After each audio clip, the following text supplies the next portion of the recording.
Hello friends, welcome to government 360. Government 360માં આપનું હાર્દિક સ્વાગત છે.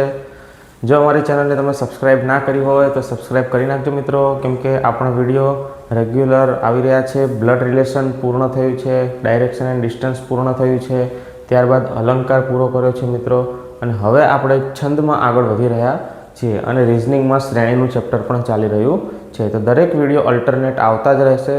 જો તમે લાઇક, શેર અને સબસ્ક્રાઈબ ન કર્યું હોય તો જરૂરથી મિત્રો સબસ્ક્રાઈબ કરી નાખજો. તો ચલો સમય ન બગાડતા આપણે છંદના લેક્ચર નંબર 4માં પ્રવેશ કરી રહ્યા છીએ. તો લેક્ચર નંબર 1, લેક્ચર નંબર 2 અને લેક્ચર નંબર 3 મિત્રો એ છંદનો પાયો હતો. છંદનો શું હતો? બેઝ હતો. જે તમને ફાવતું હોય તો અને તો જ તમને આ છંદ દરેક છંદ ઓળખવામાં સરળતા અને ફાવટ આવે, બાકી એમાં ફાવટ આવે નહીં. તો આપણે લેક્ચર નંબર 1, 2 અને 3 ના જોઈએ તો ખાસ પહેલાં લેક્ચર નંબર 1, 2 અને 3 જોવો, ત્યારબાદ જ લેક્ચર નંબર 4માં આવવું. આમાં આપણે મિત્રો છંદના બંધારણથી શરૂ કરવાના છે. કયા છંદમાં કેવું બંધારણ હોય, કેટલા અક્ષર હોય, કેટલા યતિ હોય, એના થોડાક એક્ઝામ્પલ સોલ્વ કરવાના છીએ. પરંતુ આના પહેલાંના લેક્ચરમાં મિત્રો આપણે એનું બેઝિક સમજ્યા છીએ. તો ફટાફટ એનું નાનકડું તમને રિવિઝન કરાવું. જેને લેક્ચર જોયો હશે એને મગજમાં રિવિઝન ચાલવા મળશે. ચલો મિત્રો શરૂ કરીએ. તો છંદ એમાં કેટલા અક્ષર હોય છે? તો એવું અક્ષર કેટલા હોય છે એટલે કેવા પ્રકારના અક્ષર હોય છે? તો લઘુ અક્ષર અને ગુરુ અક્ષર. લઘુ અક્ષર અને ગુરુ અક્ષર. તો લઘુ અક્ષર કોને કહેવાય અને ગુરુ અક્ષર કોને કહેવાય? ફટાફટ રિવિઝન કરી દઈએ.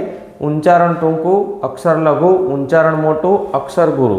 ત્યારબાદ લઘુ ગુરુ અક્ષર ખાલી ઉચ્ચારણ ઉપરથી જ નહીં, પરંતુ એના અમુક નિયમ છે. અનુસ્વારના નિયમ, વિસર્ગના નિયમ, જોડાક્ષરના નિયમ. જે નિયમો તમને ખાસ મિત્રો ખબર હોવા જોઈએ. જો નિયમોમાં તમને ફાવટ ન હોય તો અક્ષર ઓળખવામાં અને ગણ ઓળખવામાં ભારે મુશ્કેલી પડી શકે છે, અને કોઈ વખત આપણને પ્રશ્નનો જવાબ આવડતો હોય છતાં પણ ખોટો પડી શકે છે. જો માથે અનુસ્વાર એટલે કે માથે મીંડું હોય તો અક્ષર લઘુ હોવા છતાં ગુરુ હોય છે, પરંતુ જો એ જ મીંડાનું ઉચ્ચારણ ટૂંકું હોય તો એ લઘુનો લઘુ જ રહે છે, પછી ભલે ગુરુ હોય. ત્યારબાદ આવે છે જોડાક્ષર. કોઈ પણ જોડાક્ષરનો થડકો લાગતો હોય આગળના અક્ષર પર તો લઘુ હોવા છતાં ગુરુ બને છે. પછી આવે છે વિસર્ગ. વિસર્ગનો જો ઉચ્ચારણ હ એમ થતું હોય તો એ ગુરુ બને છે, ભલે પછી લઘુ હોય. જેમ કે અંતઃકરણ. ત આમ જોવા જઈએ તો લઘુ છે, પરંતુ હનો થડકો ત ઉપર લાગી રહ્યો છે, તેથી ત એ આપણે ગુરુ સમજવાનું છે. એવી જ રીતે દુઃખ. દુઃખમાં વિસર્ગ વચ્ચે છે, પરંતુ એનું ઉચ્ચારણ કોઈ જ પ્રકારનું થતું નથી. ત્યારબાદ મિત્રો ફટાફટ આપણે જોઈએ કે આપણે ગણ જોયા હતા. શું જોયું હતું? ગણ. તો ય, મ, ત, ર, જ, ભ, ન, સ, લ, ગ. આ ગણ છે. 8 ગણ છે. 3 ગણની જોડ બનીને એવા 8 ગણ બને છે. 3 ગણની જોડ હોય મિત્રો. કેટલા ગણની જોડ હોય? 3 ગણની જોડ હોય.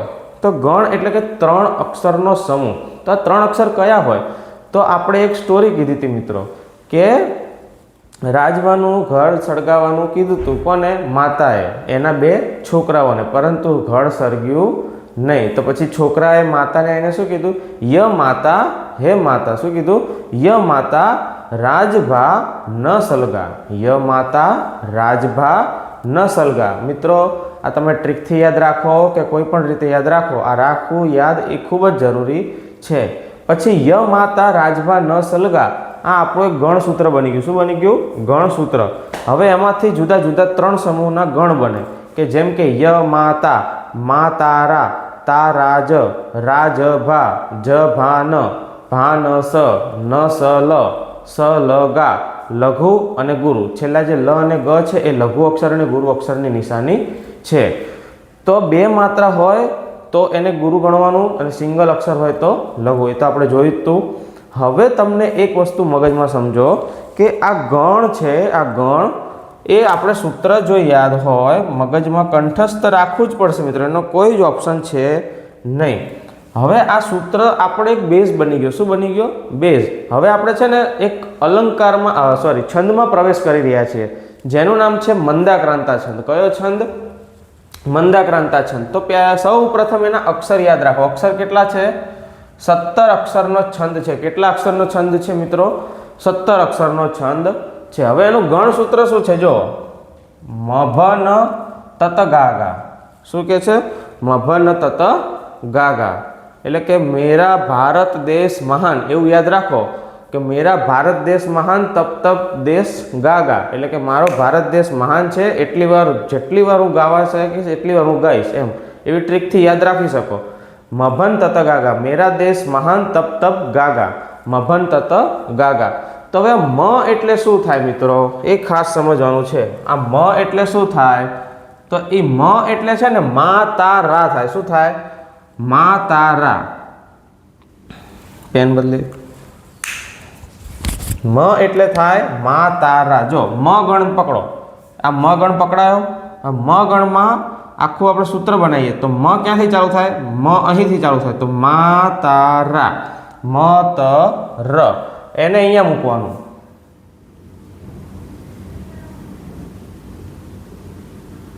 મા તારા. ભ એટલે ભાનસ, ભ એટલે ભાનસ. આ ભાનસ છે તો એને અહીંયા લખો. ન એટલે નસલ, નસલ. ત એટલે તારાજ. અત્યારે મિત્રો તમને સપોર્ટ માટે અહીંયા લખ્યું છે, પરંતુ તમારે આ ખાસ યાદ રાખવાનું છે, એના સિવાય છંદ આવડશે નહીં, એના સિવાય છંદ આવડશે નહીં. ત પાછું ત આવ્યું તો શું આવે, તારા જ. અને ગ એ પહેલા પણ કીધું તો ગ એ કોઈ ગણ નથી, એ ગુરુ ગુરુ લખેલું છે. ગ ને ગુરુ સમજવાનું. તો હવે તમે મિત્રો ધ્યાનથી સમજો કે આ જે ગણનું સૂત્ર છે એ કોનું છે, મંદાક્રાંતાનું. કોનું છે, મંદાક્રાંતાનું. હવે આપણને કોઈ આવી પંક્તિ આપેલી છે, બરોબર મિત્રો, એ પંક્તિને તમારે લઘુ ગુરુ કરીને ઓળખવાનું, પરંતુ છંદને ઓળખવાનો કેવી રીતે એ ખાસ છે. છંદને ઓળખવાનો કેવી રીતે એ મહત્વનું છે.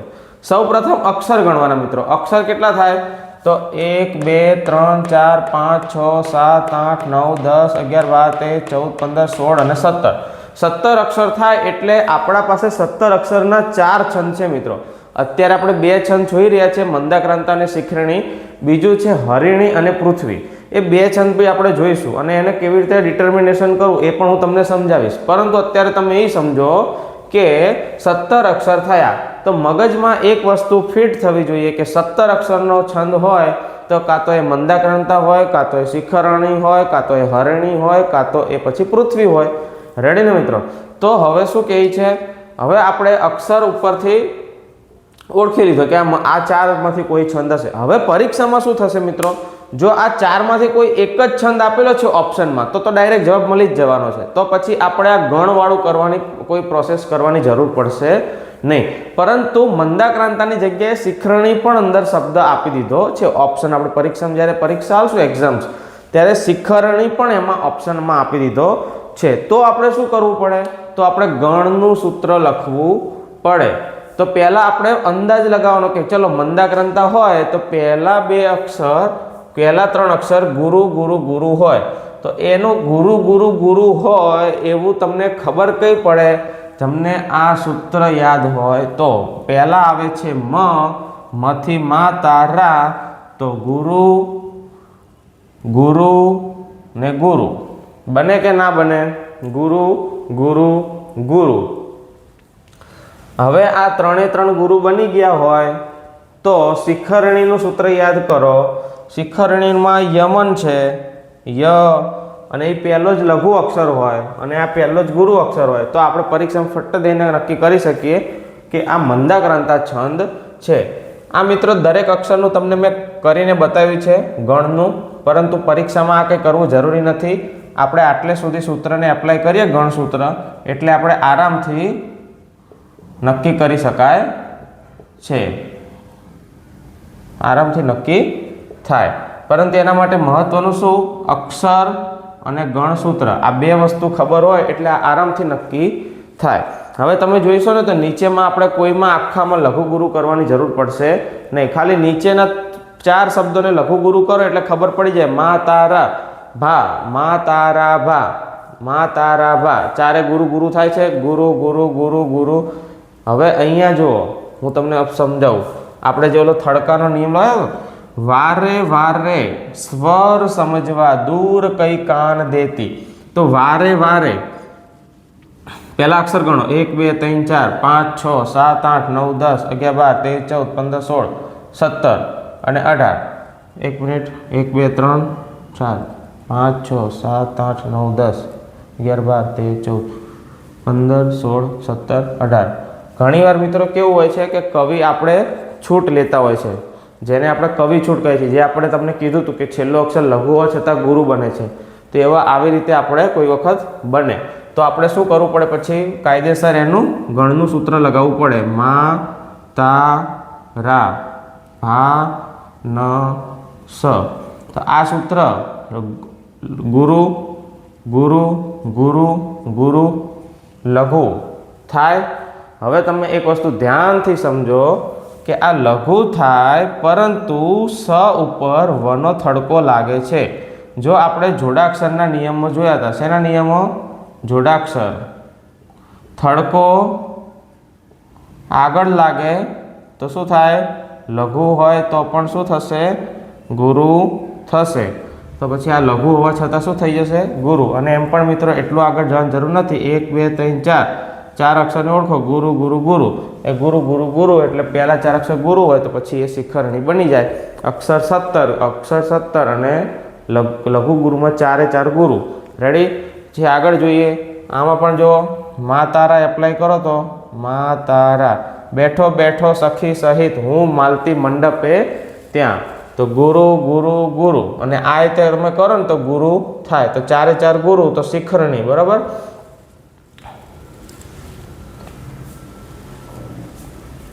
હવે આના અક્ષર તમે ગણો ને તો કેટલા થાય મિત્રો? જો 1 2 3 4 5 6 7 8 9 10 11 12 13 14 15 16.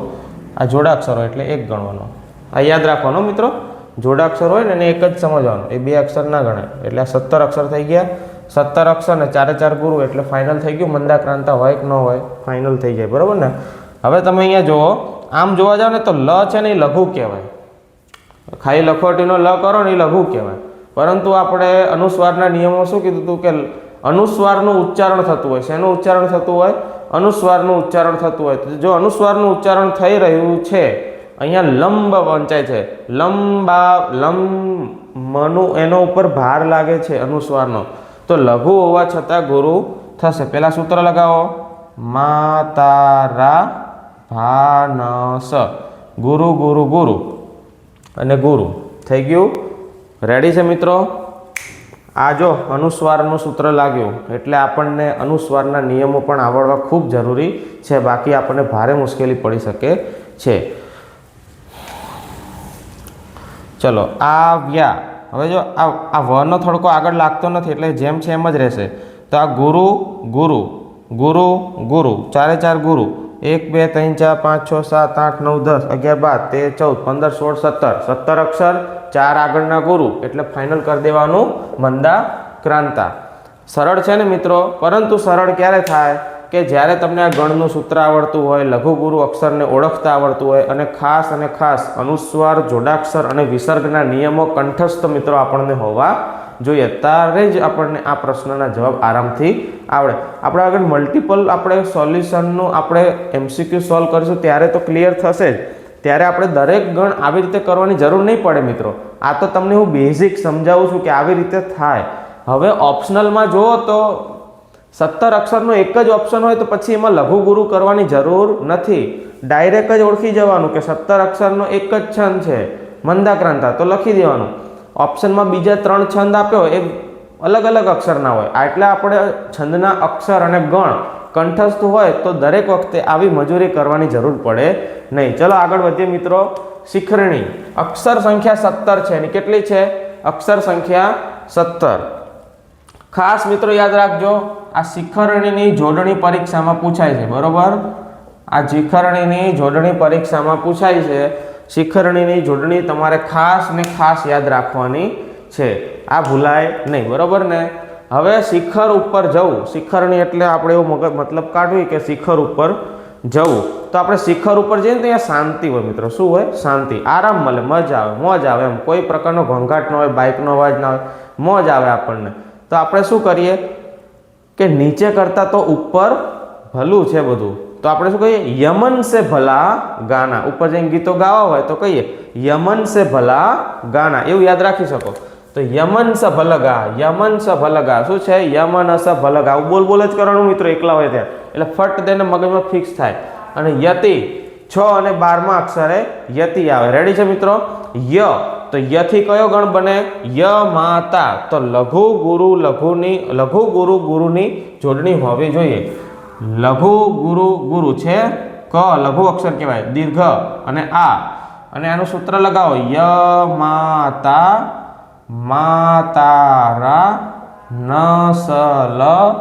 સલ ગ ગા ભાન સ. આવી રીતે આખું સૂત્ર આનું બને છે મિત્રો. બરોબર? તો પહેલા અક્ષર ગણવાના. 1 2 3 4 5 6 7 8 9 10 11 12 13 14 15 16 અને 17. 17 અક્ષર થઈ ગયા. એટલે આપણને ચલો પરીક્ષામાં સમજી લો કે આજ મને ઓપ્શનમાં પૂછાયું છે કે આમાં છંદ ઓળખાવો, તો શું કેવી રીતે કરીશ? તો સૌ પ્રથમ છંદનું આપણે ઓળખવાના કેવી રીતે? તો એ મગજમાં ફિક્સ કરી દો. સૌથી પહેલા શું ઓળખવાનું? અક્ષર કેટલા છે? 17 છે, 20 છે, એ જોવાનું. જો 17 અક્ષર હોય તો મગજમાં 4 છંદ આવવા જોઈએ મિત્રો. કેટલા છંદ? 4 છંદ. મંદાક્રાંતા, હરિણી, શિખરણી અને પૃથ્વી. હવે એ 4 છંદ જો ઓપ્શનમાં 4 છંદ છે તો આ લઘુ ગુરુ કરવાની જરૂર પડશે. પરંતુ જો ઓપ્શનમાં એક જ છંદ છે તો કોઈ જ પ્રકારનું લઘુ ગુરુ કરવાનું થતું નથી. ડાયરેક્ટ આપણે આન્સર આપી શકીએ છીએ. પછી ચલો આગળ વધીએ. વહી ચાલી સંધ્યા ગગનમહી ના કોધન દિશે. વહી ચાલી સંધ્યા ગગનમહી ના કોધન દિશે. તો વહી ચાલી અક્ષર ગણો. 1 2 3 4 5 6. ફરીથી કહું છું, જોડાક્ષરને એક જ ગણવાનો, ભૂલ ન થાય, યાદ રાખજો. 1 2 3 4 5 6 7 8 9 10 11 12 13 14 15 16 અને 17. અક્ષર સંખ્યા મિત્રો 17 થાય છે. તો મગજમાં આવો જોઈએ કે પૃથ્વી છંદ હોય, હરિણી છંદ હોય, શિખરણી હોય કે મંદાક્રાંતા હોય. હવે ઓપ્શનની અંદર 2 છંદ આપે છે તો પછી કરવાનું લઘુ ગુરુ. ય માતા લઘુ ગુરુ લઘુ ગુરુ. બરોબર? તો આ બની ગયું શિખરણી છંદ. કેમ કે આ પ્રકારનું બંધારણ યમાતાથી ચાલુ થતું એવું બીજો છંદ હોય નહીં. એ જ તો છંદની મજા છે મિત્રો. અષાઢી, તો પહેલા સૌપ્રથમ શું અક્ષર? 1 2 3 4 5 6 7 8 9 10 11 12 13 14 15 16 અને 17. હવે ઓપ્શનમાં માની લો શિખરણી છંદ એક આપ્યો હોય અને બીજો કોઈ જ પ્રકારનો છંદ 17 અક્ષરનો ના આપ્યો હોય તો આપણને આ લઘુ ગુરુ કરવાની જરૂર પડે? હા કે ના કહો? જો તમે લઘુ ગુરુ કરવા જાઓ તો પરીક્ષામાં પાસ ન થાઓ. આપણે અહીંયા આપણી એક્સપર્ટાઇઝ નથી આલવાની. આપણે અહીંયા શું આપવાનું છે? ઓળખીને ફટ દઈને જવાબ દઈને આગળ વધવાનું છે. તો પણ આપણે આનું લઘુ ગુરુ કરીએ. લઘુ ગુરુ ય માતા. બરાબર? પછી ભાનસ આવે ને, સોરી માતારા આવે, એટલે પછી આ માતારા કરો. જો માતારા થઈ ગયા બધા. 1 લઘુ 5 ગુરુ, એને કહેવાય શિખરણી. તો મંદાક્રાંતાને કેવી રીતે યાદ રાખશો? મેરા દેશ મહાન તપ તપ ગાગા, એટલે કે મભન તત ગાગા, એવું યાદ રાખવાનું. અક્ષર સંખ્યા 17 છે. યતિ 4 અને 10 આવે છે. ખાસ યાદ રાખજો. યતિ એટલે આપણે સમજાવ્યું જ છે કે એને અટક સ્થાન કહેવાય. આ મિત્રો અટક સ્થાન તમને કદાચ જો ના ખબર પડતી તો આપણે કોઈ પણ સોંગ ગાતા હોય કે કોઈ પણ કવિ એનું ગીત ગાતો હોય તો તમે જોશો કે એક કડી ગાશે ને ચોક્કસ પ્રકારનો કોઈ બ્રેક લેશે, જે શ્વાસ લેવાનો બ્રેક કહેવાય. હે ને? કોઈ ગીત ગાતા ગાતા એમ નથી બ્રેક લેતા. બ્રેક એટલે 1 થી 2 સેકન્ડ જ હોય. અટક કહેવાય, એને અટક સ્થાન કહેવાય એમ. ત્યારબાદ આવે છે શિખરણી. કયો આવે છે? શિખરણી. શિખર ઉપર જઈને ગીતો ગાઈએ તો આપણને એવું લાગે કે આ નીચે કરતાં તો ઉપર સારું છે. તો યમન સે ભલા ગાના, યમનથી ભલા તો ઉપર ગાવાનું લાગે છે. એટલે એવી રીતે આપણે યાદ રાખી શકીએ છીએ. બાકી લઘુ ગુરુ અને ગણ એ તમને ફાઇનલી આવડવા જ જોઈશે, બાકી તમને આગળ મેળ પડશે નહીં. તો નેક્સ્ટ લેક્ચરમાં આપણે બીજા છંદ લઈને આવશું મિત્રો. ત્યાં સુધી બન્યા રહો ગવર્મેન્ટ 360 સાથે. લાઇક, શેર અને ખાસ કરીને મિત્રો સબસ્ક્રાઇબનું બટન દબાવી દેજો, જેથી અમારા વિડીયો તમારા સુધી સમયસર પહોંચી રહે. હું આપનો મિત્ર બ્રિજેશ. જય હિન્દ. Thank you.